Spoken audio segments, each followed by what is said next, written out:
Halo, apa kabar? Ketemu lagi dengan Hugo Indratno di Ngalor Ngidul with Hugo Indratno. Sekarang kita sudah sampai ke season 5, episode 3. Ternyata udah lumayan juga ya.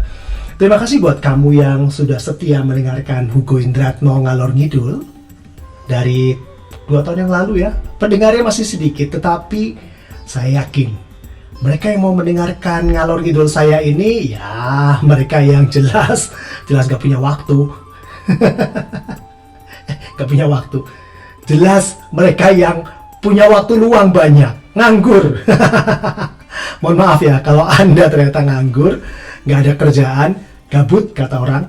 Tapi siapa tahu itu memang menjadi mata pencarian Anda. Oke. Kita dengarkan musik dulu ya. Deng deng deng deng deng deng deng gitu ya.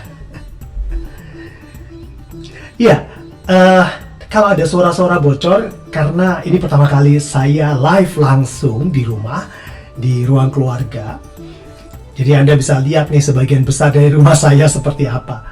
Nah, di episode ketiga season 5 ini saya masih bicara tentang ngalor ngidul yang semoga nanti nyambung dengan Anda semua. Kalau nggak nyambung ya disambung-sambungkan saja gitu kali ya. Nah, sekarang kita akan bicara tentang judulnya aja sudah serem. Bicara saja, nggak usah ditutupi. Bicara saja, nggak usah ditutupi. Bicara saja, nggak usah ditutupi. Pokoknya ini tentang ngobrol saja. Nah, seperti biasa, kalau Anda belum kenal, nama saya Hugo Indratno.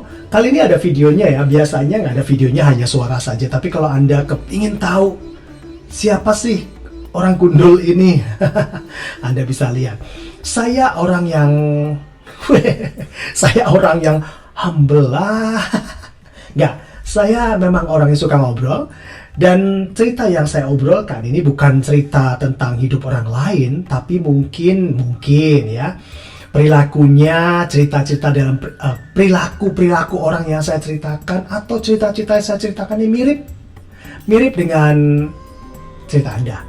Mungkin mirip, senada, segetir atau segembira hidup Anda. Segembira, tuh saya ulangi lagi, segembira hidup Anda. Nah, bisa jadi sama, tapi ya namanya hidup manusia 11-12 lah. Jadi saya bercerita di sini bukan dengan maksud untuk menghakimi orang sekitar saya atau bahkan kamu semua. Enggak, saya tidak dalam kapasitas menghakimi, tapi saya kira karena kita tidak pernah bertemu secara fisik ya, apalagi bersinggungan. Jadi semoga Anda tidak tersinggung. Semoga Anda bisa mengendalikan perasaan dan mengendalikan diri untuk tidak merutuk. Nggak ngutuk saya ya. Seperti seri-seri sebelumnya, di episode sebelumnya, Anda tahu sebenarnya saya baca skrip, tapi skripnya memang lompat-lompat. Tapi patutlah Anda puji diri Anda sendiri sebagai pengamat, sebagai pendengar dari podcast Ngalor Ngidul with Hugo Indratno ini, bahwa Anda itu adalah pengamat yang baik, pendengar yang kuat melawan ngantuk. Karena frekuensi bicara saya ini mirip-mirip pengantar tidur. Istri saya kalau nggak bisa tidur dengerin suara saya. Anak-anak saya juga sama, nggak bisa tidur dengerin suara saya, ngobrol, cerita, langsung tidur. Jadi harapannya Anda semua jangan tidur. Oke, balik lagi kalau kita melihat judul yang saya tulis di keterangan di podcast ini. Judulnya, wah gila ya. Kalau melihat judulnya ya, bicara saja, nggak usah ditutup-tutupi. Jadi kalau Anda bicara tanpa menutupi kebenarannya, itu sebuah tantangan dari manusia yang beradab katanya, manusia yang multidimensional. Ya banyak hal yang dipikirkan kan manusia itu. Jadi selama saya hidup tuh, kita tuh rentan dengan apa sebenarnya? Rentan dengan data-data yang real, alias fakta-fakta yang seringkali keras secara kebenarannya. Kebenaran itu memang pahit. Seperti menemukan kenyataan bahwa kita bukanlah orang yang terbaik. Jadi nggak usah contoh orang lain, tapi saya sendiri lah ya. Saya ini orang yang sering memanipulasi fakta dengan coba memperhalus, mencari diksi, dan menunggu timing alias waktu yang pas untuk menyajikan fakta yang kadang-kadang harsh ya, yang kadang-kadang menyakitkan kepada individu atau orang lain atau kelompok lain. Pokoknya Batman deh.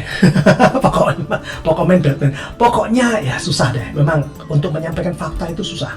Dan saya mengalami beberapa kali dalam hidup saya menyampaikan fakta yang cukup apa istilahnya ya, cukup menghempaskan buat orang yang mendapatkan fakta tersebut. Tapi mau nggak mau harus disampaikan.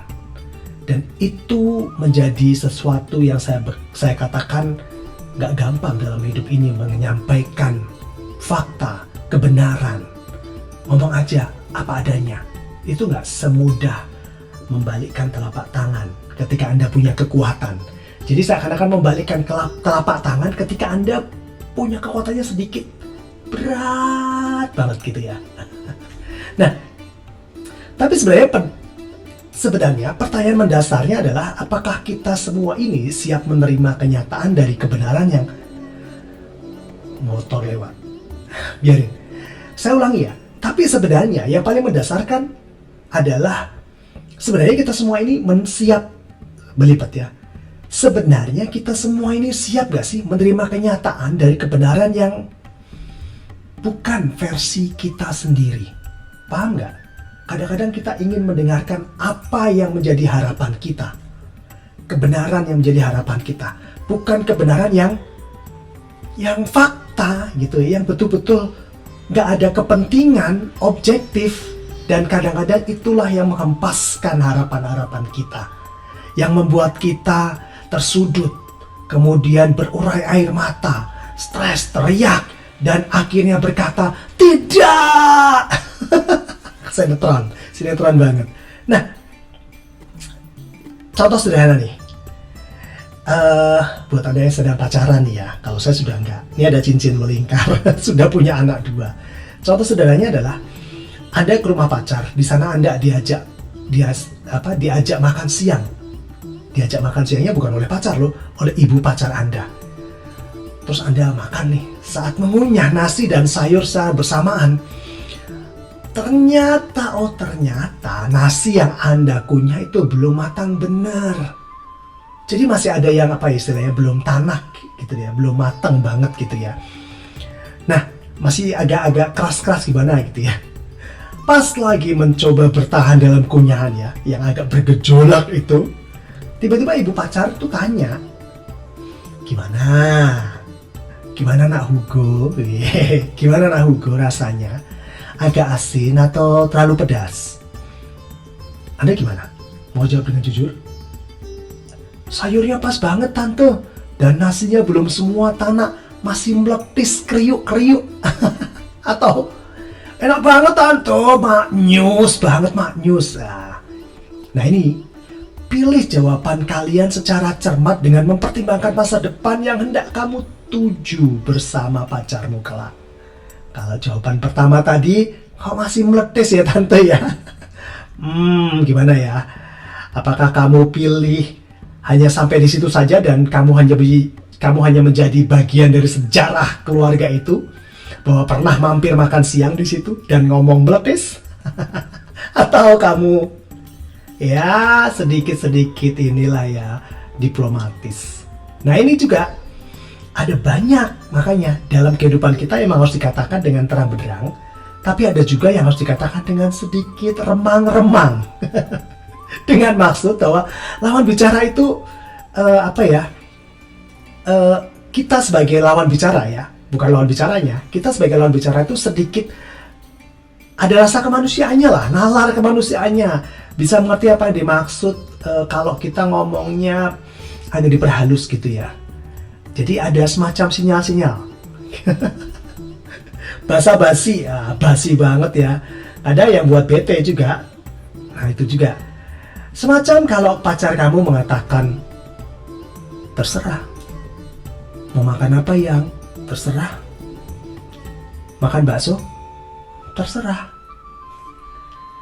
Itu bisa menghabiskan 500 lembar kertas alias 1 rem, sama dengan menebang 1 pohon. Yang 1 pohon katanya 5 tahun tumbuhnya, untuk menebak-nebak apa arti kata terserah tadi. Ya enggak? Jadi, kalau balik lagi dengan judul obrolan kita, bicara saja nggak usah ditutupi, maka dapat dimaklumi ya, judulnya berat ya. Kayaknya terdengar enteng, tapi belum tentu Anda dapat tiket pulang, kecuali nasib Anda beruntung jawab dengan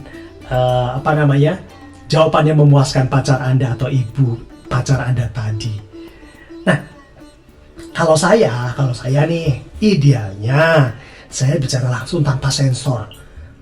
Tapi banyak konsekuensi yang saya dapatkan. Salah satunya tadi, disalahpahami, dan tentu saja kalau kita bicara di depan teman, depan kelompok apalagi, itu dijauhi teman. Konsekuensi lainnya, kalau Anda bicara dengan istri, terus terang ya, tanpa sensor gitu, ya di-BT-in istri Anda, di-BT-in pacar Anda kalau Anda masih pacaran. Konsekuensi lainnya kalau ngomong terus terang di kantor sama bos gitu, ya kadang-kadang naik gajinya dikit atau malah nggak naik gaji. Tapi nggak sampai sejauh itu untungnya. Jadi ada untungnya juga kita ngobrol ini supaya Anda juga sadar bahwa kadang-kala kita ya harus tahu diri ya, jangan menyakiti. Kalau Anda juga jadi bos, Anda disakiti juga susah juga ya. Kalau Anda jadi teman, disakiti juga nggak enak juga ya. Jadi memang ada bungkus-bungkusnya gitu ya. Kalau menyampaikan kebenaran fakta-fakta. Tapi gimana ya?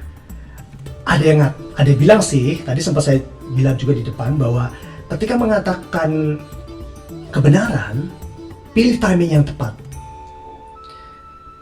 Pilih kata-kata yang lebih lunak. Bandeng duri lunak kali ya. Kemudian ada yang menasihati, pilih cerita yang mengiringi seperti pakai perumpamaan alias pengandaian. Ya tambah muter-muter juga kali ya, tapi ya mungkin itu salah satu yang terbaik. Kemudian ada juga yang mengatakan pilih tempat atau suasana yang mendukung. Ini mau menyampaikan fakta atau PDKT? Oh susah ya, susah. Tapi nggak susah kali kata orang juga. Sebenarnya yang membuat ribet kata orang banyak itu adalah kekhawatiran kita. Kekhawatiran apa? Ya kekhawatiran kalau itu menjadi bola liar. Kekhawatiran apa yang kita omongkan itu kadang ya itu tidak menyakiti, kadang timingnya nggak pas. Tapi itu kekhawatiran. Dan seringkali membuat kita tidak mau mencoba. Nah, ada satu orang teman yang mengatakan, kadang kamu diamkan saja kok. Nanti kebenaran itu, fakta itu akan terungkap. Temannya satu yang bilang, ya tapi kalau kamu diamkan kapan dong? Spill dikit kali ya. Nah mungkin di spill dikit, dibuka sedikit, supaya orang itu mikir kali ya. Jadi semacam didorong ke permukaan. Tetapi nggak semuanya didorong. Supaya orang tahu saja bahwa kamu itu tahu sedikit sisi kebenarannya. Mungkin nggak semuanya. Dipancing biar orang penasaran. Tapi teman-teman, orang, bos, atau siapapun yang harus mendapatkan kebenaran itu, at least dapat message, dapat pesan bahwa kamu tahu sedikit banyak tentang kebenaran itu. Nah, balik lagi ketika kebenaran itu harus di-spill, dibuka belak-belakan, harapannya jangan menjadi semacam membuka kebobrokan orang lain. Artinya kebenaran itu kalau bisa dikonsumsi oleh orang-orang yang perlu saja. Nggak usah diumbar. Jadi diisolasi saja. Diisolasi saja. Gimana? Yang di pojok sana kok jadi puyeng ya? Lagi pegang cangkir teh dan yang mau gigit pisang gorengnya di sana itu sambil dengerin podcast ini, tadinya mau ngantuk kok. Oh malah ruwet ya? Kalor gitu nggak jelas. Aduh, ya wes.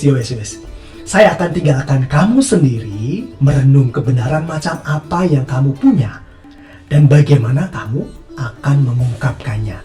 Tapi at least kalau kamu balik lagi dengerin podcast ini, siapa tahu kamu mendapatkan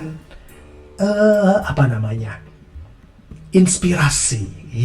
Mendapatkan inspirasi. Coba kalau saya begini, coba kalau saya begitu. Tadi benar juga ya, ngalor ngidul itu Hugo Indratno tadi ya.